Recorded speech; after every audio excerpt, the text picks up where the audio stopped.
Okay, let's do question number 5. The area of the four walls of the room is 168 square meter. The breadth and height of the room are 10 meter and 4 meter respectively. Find the length of the room. So area of four walls हमें दे दिया गया है और breath और height दे दिया गया. अब length कैसे निकालें? अच्छा, हम ये फेस देखते हैं. ये जो फेस है, this is one of the walls of the room. ये फेस 1 जो इधर मैंने लिखा हुआ है, इसके ऑपोजिट और एक फेस है जो इस वक्त इस फिगर में नहीं दिख रहा है. That let that face be 4, that let that wall be 4. तो वॉल 1 और वॉल 4 इन दोनों का अगर एरिया में निकालूँ तो वो क्या होगा? एरिया होगा ये length and this height here, right? Length into this height here. That will be the area for face 1 and face 4. तो क्योंकि दो फेसेस सिमिलर हैं, दो वॉल्स सेम हैं, so their area will be 2 multiplied by length into height plus, फिर देखते हैं ये जो फेस 2 मैंने लिखा है उसका क्या होगा? उसका है ब्रेथ, ये 10 मीटर जो दिया है that is its breadth into height which is 4 metre here. So एक ये जो फेस 2 है इसके ऑपोजिट एक फेस इस साइड पे है जो हमें अभी इस दिस साइड में नहीं दिख रहा है. ये एक वॉल है, let that wall be wall 3. So wall 2 और वॉल 3 का जो एरिया है सेम होगा क्योंकि उनके डिमेंशंस भी सेम है. सो ये क्या होगा? इसका एरिया वॉल 2 का it will be breadth into height और वॉल 3 का भी breadth into height. So again अगर मैं दोनों का एरिया लूँ it will be 2 into breadth into height. So ये 2 और 2 मतलब 4 वॉल्स का हमने एरिया ले लिया. सो फॉर्मूला क्या डिराइव होता है? 2 into L plus B into height.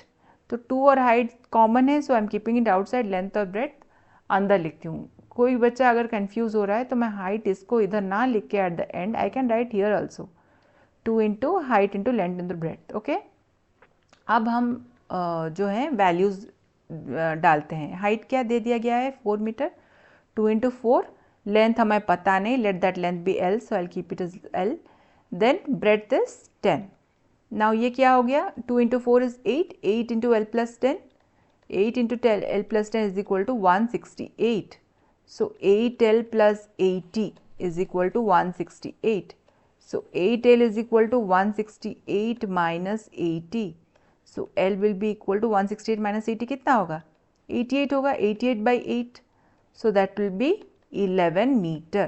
So length of this wall will be equal to 11 meter. ये काफ़ी easy question है.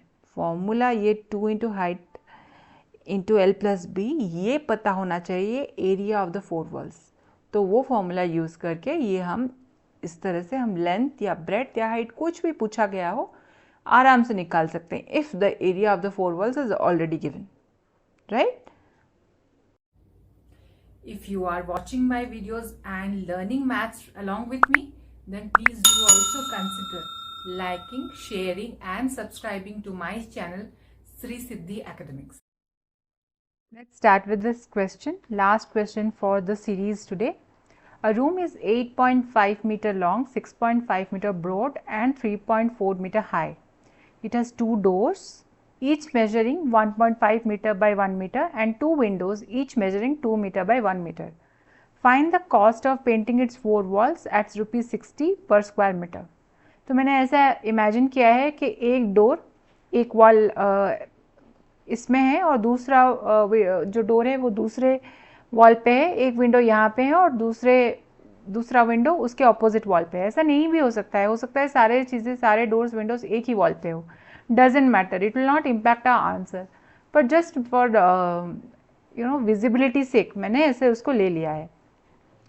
अब एरिया ऑफ फोर वॉल्स वो फॉर्मूला जो हमने पहले क्वेश्चन में डिस्कस किया था इससे पहले वाले में वो हम यूज़ करेंगे. Area of four walls is equal to 2 into L plus B into height, right? So L plus B यहाँ पर दे दिया गया है 6.5 और 8.5 plus 6.5. So 8.5 plus 6.5 into height which is 3.4. So this will be 2 into 8.5 plus 6.5 होगा 15 into 3.4. So 30 into 3.4 होगा क्या? 3 4 12 102, right? 102 होगा. डेसिमल पॉइंट चला जाएगा बिकॉज यहाँ पे जो 30 में जो 0 आ रहा था 2 इंटू 15 करेंगे 30 आएगा, 30 को मैंने 3.4 से मल्टीप्लाई किया। सो ये जो डेसिमल पॉइंट है उस एंड 0 30 का उस एंड 0 की वजह से चला जाएगा। So it will be 1.0102 metre square. अब इसमें से जो है एरिया 4 वॉल्स में से हम डेफिनेटली पेंटिंग करेंगे तो विंडोज़ और डोर्स को तो कुछ अलग ही पेंट करेंगे। विंडोज़ तो जनरली ग्लास पेंट्स होते हैं तो वहाँ पेंटिंग भी नहीं होती है। तो let's leave that is for the room. तो हमें बस 4 वॉल्स में ये कलरिंग नहीं होगी, ये हमें पता है। सो एरिया ऑफ 2 विंडोज़ और 2 डोर्स वो निकाल लेते हैं। 2 विंडोज़ प्लस 2 डोर्स वो कितना है वो निकाल लेते हैं फर्स्ट। ये क्या होगा, एरिया ऑफ 2 विंडोज़ होगा 1.5 इंटू 1।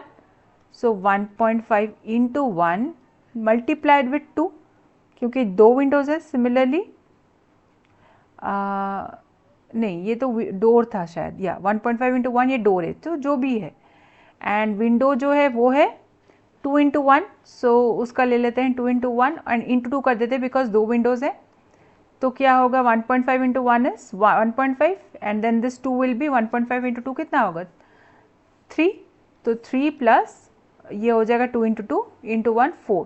सो 7 मीटर स्क्वायर। इतना हम एरिया ऑफ 4 वॉल्स में से निकाल देंगे because this is not that is going to get painted. So area left for painting वो होगा एरिया फॉर पेंटिंग वो होगा area of 4 walls minus area of 2 windows plus 2 doors. So that will be 102 minus 7, so which is 95 metre square. अब हमें painting का rate दे दिया गया है ₹160 पर स्क्वायर मीटर।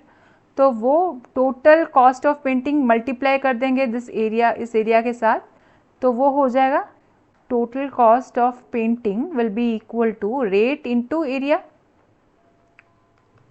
तो रेट है 160, उसके साथ मल्टीप्लाई करेंगे 95। Let's multiply here and see what will be the value. 95 into 16 करेंगे तो वो आ जाएगा 1520। ओके, सो 1520 और ये 0 मैंने लिया नहीं था इस मल्टीप्लिकेशन में, so I have to add the 0 here. So this will be the cost ₹15,200 for multiplying the entire room minus the 2 windows and doors. तो ये क्वेश्चन फेरी सिंपल था, इस तरह से इसे सॉल्व करना है। If you have any doubts anywhere in any question, please let me know in the comment section, and please do like, share and subscribe to my channel Siddhi Academics to stay updated with whatever I am posting. Chalo, bye.